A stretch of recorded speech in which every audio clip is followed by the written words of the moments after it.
We're going to do a wheel alignment on this pilot using kite string. I've used this method for years and it's actually very accurate. After using this technique, I've taken it into the real alignment shops and verified that it works. The jack stand or cement block on every corner has to intersect the center hub of each wheel.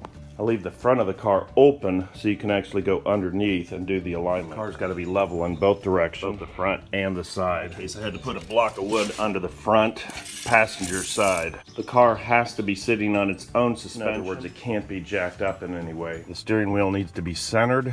The string has to be positioned in the center of the wheel with the exact same distance on every wheel. To do the alignment, you measure the distance between the wheel and the string on the front and back of the wheel. The wheels in the front need to be toe in about a 1/16 of an inch on both sides. Most of the time, the rear wheels are going to be equal on both sides. You don't want to touch the string, but you want to measure each distance. We'll check the measurement on the rear wheel. If you're measuring and you hit the string, you want to make sure that the string just calms down again before you take your measurement.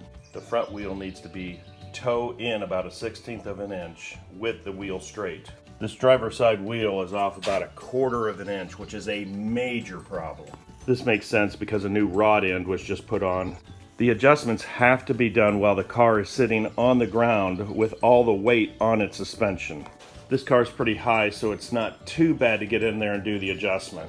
Underneath the car, there's going to be a lock nut at the end of the rod end. We need to loosen the nut, which is sometimes easier said than done, and then we can move it back and forth until it's in perfect alignment. Once we get the toe-in adjustment, then we'll talk about camber adjustment.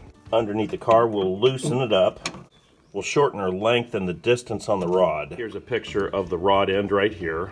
Here's a picture of the lock nut, and you spin this in to either lengthen or shorten the rod. Then we'll keep measuring the distance on the string until it's correct. Here's an exaggerated picture of the wheel alignment. The wheels are toe in about a 1/16 of an inch. You might be asking, why wouldn't you want the wheels perfectly straight in the front? If the wheels are not toe in just a little bit, the car is not going to track straight. It's going to weave back and forth if they're perfectly straight. Periodically, we've got to make sure that the wheel stays straight. Shake it a little bit to get the backlash out. Now we've got our 1/16 inch toe in. The front of the wheel is about a 1/16 in. The wheel is straight. We'll check the other side. On the passenger side, it looks good at a 1/16 of an inch in. That looks nice. Now we can tighten up the lock nut and we'll snug it up. To check camber, you don't need the string. With the car level, put a level on the wheel. Check to make sure that the bubble is level. Check all the wheels to make sure they're level. If the bubbles are all level, everything's good. That's how you do a wheel alignment with a kite string.